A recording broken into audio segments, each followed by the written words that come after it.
아, 세법상 대손 충당금, 대손금에 대해서 정리를 해보겠습니다. 법인세법에 대한 대손금의 처리와 그리고 회계와 세무조정 차이점에 대해서 간단히 정리해 보겠습니다. 대손금이라는 것은 보유한 채권이 해수 불가능할 때 세법상 송금으로, 세법상 비용으로 인정한다는 거죠. 그래서 채권 해수 불능이 명백하게 확정될 때 이 사유가 있어요. 세법은 이렇게 명백하게 확정이 될 때, 그래서 뭐 몇 가지 해수 불능 사유가 있어야 되는데 회계는 그런 게 아니라 추정의 개념이죠. 그래서 세법상 대손금 인정 요건은 파산, 강제 집행, 파산 선언이 아니라 파산이 종료가 돼야 돼요. 강제 집행, 사업 폐지되면서 해수가 불능해야 된 거. 이것도 외부의 확인서를 받아야 되는 거죠. 개인의 경우는 사망, 실종, 해산. 그 다음에 채권 소멸시효가 완성이 되는 경우에. 그 다음에 면제, 회생, 채무 면제. 추가 대손 사유로 이제 6개월 부도음 수표, 그리고 중소기업 채권의 경우는 2년 이상 경과의 경우에는 대손이 인정이 됩니다. 그 다음에 부가세법에 대해서 대손세 공개가 되죠. 그 소액 채권 같은 경우는 30만 원 이하 경우는 되는 거고, 법원 인가를 받은, 하위, 개, 회생, 개인 회생, 그 다음에 채권 추심에 소요된 비용이 채권 금액을 추가하는 경우에 해수 불능이 명백한 채권, 금융기관 정리채권, 금융기관에서 부실채권 정리하잖아요. 그 다음에 대손금 선금 산입 시기는 파산 선고가 확정된 날, 면책경제 확정된 날이고 부도 6개월.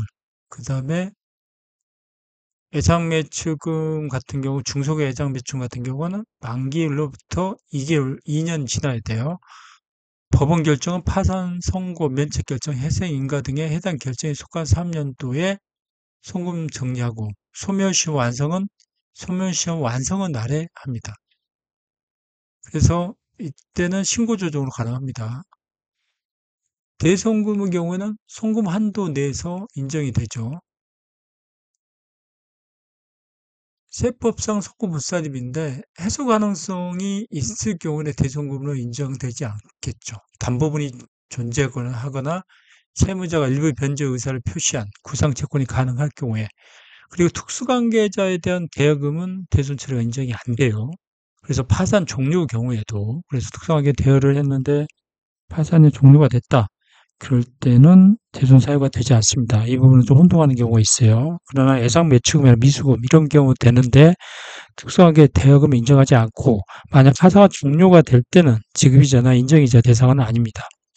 그 담보 설정 채권은 당연히 대손이 인정이 안 되겠죠. 그 담보 채권 뺀 금액만 대손이 인정되겠죠.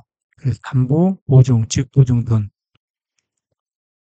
그 다음에 해수가 지연되거나 지연 손해금, 미수금은 대손금이 아니죠. 해수 불능과 해수 지연은 명확히 구분해야 되죠. 대손금이 만약 사후가 해소될 경우에는 법인세법에서 법인은 포괄주의잖아요. 일단 대손은 인정됐지만 해소됐다. 당연히 입금 산입이겠죠. 그 다음에 이제 충당금을 설정하는 거예요.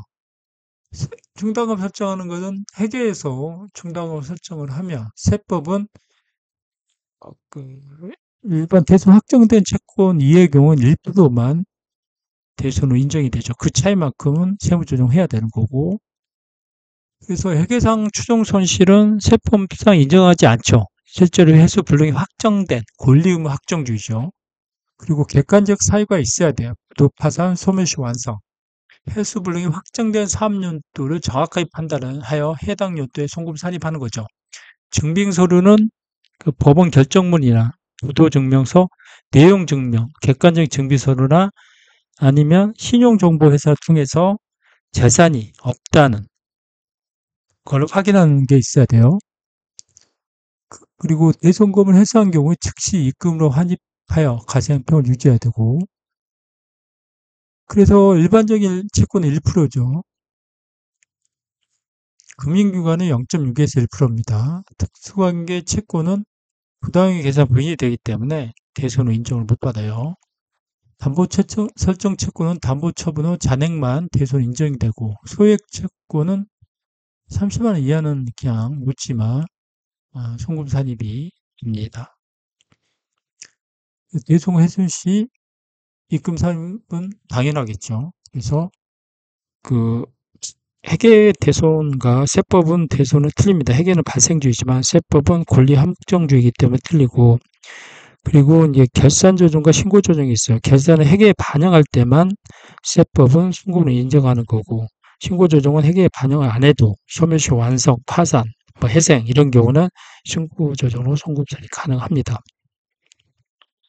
대소세 공제도 부가세 부분을 부여받을 수 있어요. 만약 1억 1천이면 1억은 법인세법 송금 사립하는 거고, 1천만 원은 개손세 공제로 부가세를 환급받을 수 있습니다. 그래서 오늘은 그 대손금에 대해서 간단히 정리를 해봤습니다. 그래서 회계하고 세법의 차이점을 정리해봤습니다.